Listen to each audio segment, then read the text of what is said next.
Your kids can't read, okay? You're raising Gen Alpha. They're bizarre and terribly behaved. Y'all bred iPad children. You have been shoving media and screens in these kids' faces since birth. They probably have no imagination because their brain hasn't actually been forced to come up with any original thought. The future divide. Kids who read versus kids who don't. This isn't just about school grades anymore. Some teachers believe reading ability is becoming a dividing line in society between students who can think deeply and students who rely entirely on summaries, AI, and short form content.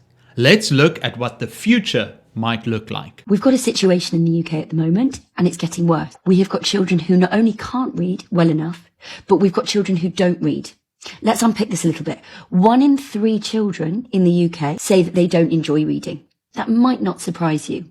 40% of adults have actually not read a book, a single book, in the last 12 months. But this is the statistic that we can all do something about. Only 41%, so 4 out of 10 children roughly, are being read to frequently.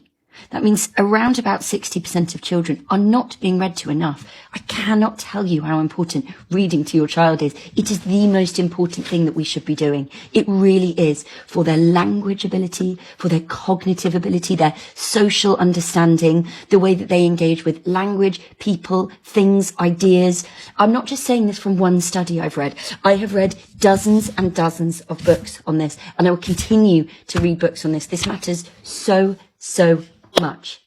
I'm hearing people talking online saying that we need to be teaching phonics early. We need to be getting our children learning sounds before school.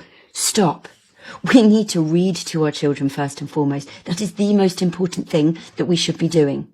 If your child's ready to start learning phonics, brilliant. But please remember, the most important thing is not to raise a child who can read, but it's to raise a child who wants to read. That should be our goal. This isn't just an American issue. Across different countries, teachers are noticing the same trend. If adults don't read, kids don't read either. Reading has to feel normal in a home, not like academic punishment. This is the literacy crisis that you keep seeing on TikTok, and that people are like, there's no literacy crisis, you just need to be a teacher. I am a stinking teacher. I do my job. I do my job. When I say technology is the problem, I mean every student doesn't have an attention span. They don't know like real true work, and I'm going to show you exactly what I do with my students and what I expect of them at an 8th grade level.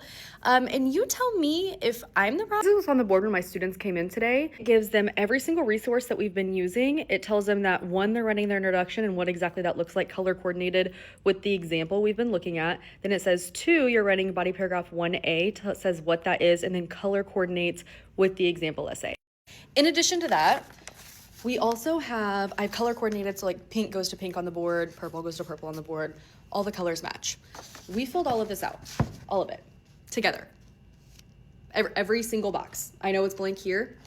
We filled it all out. They just had to take our notes and turn them into sentences using the example on the board and all 4 of the resources that we have looked at together, gone in depth with together, or created together. Over the probably 3 or 4 weeks we've been looking at this. They had 80 minutes. 80 minutes to do their introduction. All they had to do was the background information, which is bullet pointed. In purple, we had written the focus statement. They could literally copy it. And the blue was point 1 and 2, so theme and structure, and they could copy it because we wrote sentences. That was their introduction. 6 students got that done. Woohoo! And then they had to do body paragraph 1A, which was our first story, story 1. They had to explain in detail an event in the story that proved the theme of perseverance. And then they just had to say, the theme is, and we wrote that. So in yellow, that was where we did the theme. And then in green, this was the information. They would have had to take this box. A lot of hand holding. And this box of bullet Yet they points still and turn it aren't into able several to do it. sentences that explained what happened in the story that proved perseverance. And then they could copy this one word for word because it said what the theme was. That one I had 4 students get done with that. So we had 80 minutes. That was on the board when they came in. I walked around basically the entire time, helping them. I'm an 8th grade English teacher. Think about when you were in 8th grade. You come to class, you're given a prompt, and you would just write. We weren't typing anything. I don't know what else I can do. I really broke it down. I had some good ones, don't get me wrong. Some students, maybe they're finished and they didn't tell me. I'm sure that I have more than just this.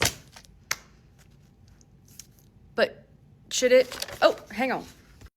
They also have the entire example essay, but theirs is painted by each piece within there, on top of it being on the board. So say they couldn't see it on the board. They also had it here. And they didn't. They don't understand. And I don't know what else to do, because it's like, do they not understand, or have they just not been held accountable? Have they not done anything on their own? At the beginning of the year, I was like, you're going to do this. You just need some they didn't need tough love. They just weren't going to do it. So I was like, okay, we'll do some stuff together. Now I'm pulling back. We'll plan it all together. You just have to write it. We planned every single bit of this together. I'm not talking group work, come back together. I'm talking whole class. This is the question. Let's talk through it together. Let's explain it in detail. Then let's write it and copy down our notes so they're all the exact same. We did all of that. How do you get your 8th grade students to write an essay? How? It's only theme and structure. We're comparing and contrasting the theme and the structure of 2 stories that we've read. And we planned it all together. This is all filled out. I don't know what to do. She's definitely losing it, but you can hear the frustration.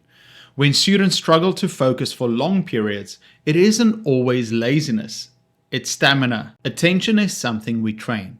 And if most of someone's time is spent on short form content, deep focus becomes very difficult. Let's look at some of the comments. 8th grade should be writing 50,000 word fanfics by that point. Start holding kids back. 80 minutes for an introduction, we were given 60 minutes to write the whole thing. Color coding in 8th grade, we are cooked.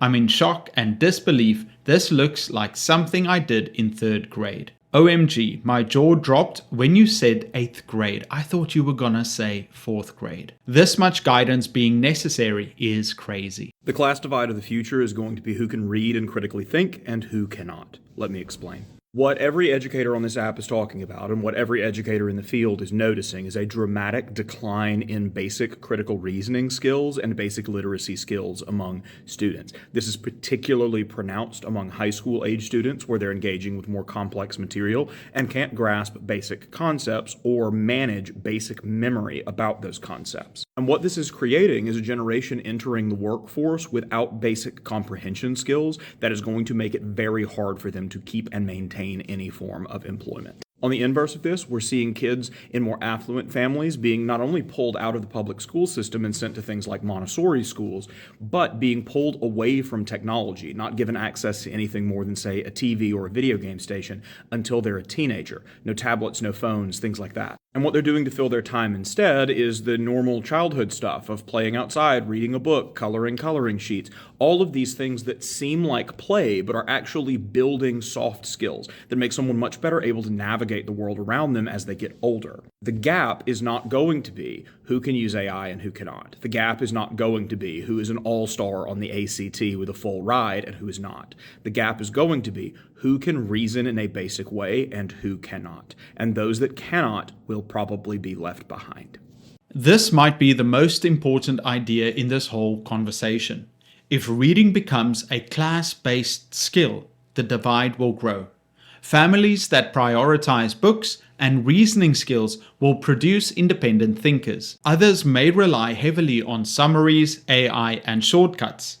That gap will shape careers, income, and opportunity. Let's look at some of the comments. The people who need to hear this already scrolled.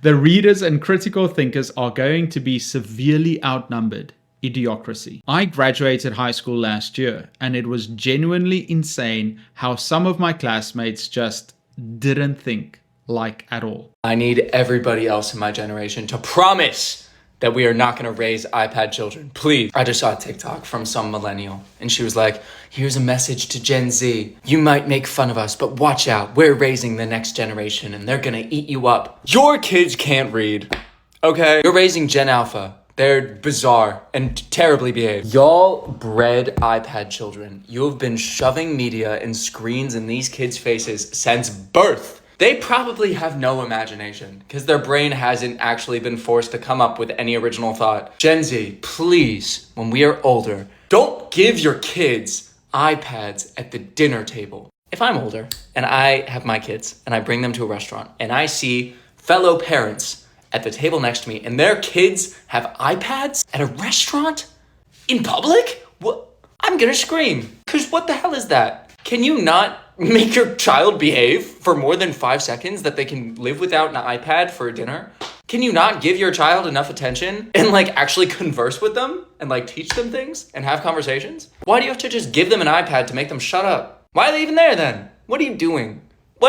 What is your parenting style? People are gonna come at me and be like, oh, you're 21. What do you know about being a parent? I don't know. I look at kids and they're like terribly behaved. I saw a TikTok of a girl talking about how she was a summer camp for a bunch of like Gen Alpha kids, and they were like the most poorly behaved kids she's ever seen in their entire lives. We have to right a wrong, guys. We have to make our kids normal, please. This isn't about banning technology. It's about balance.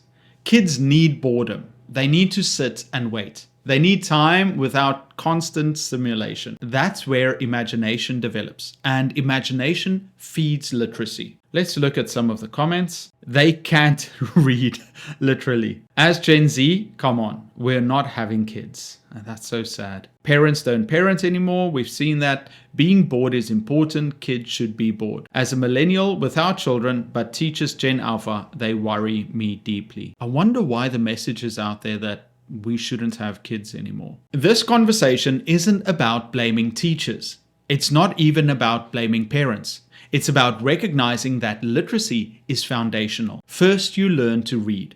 Then you read to learn. If we don't protect that foundation, everything built on top of it becomes unstable. And if you're a teacher watching this, I'd love to hear what you're seeing in your classroom, because this conversation isn't going away.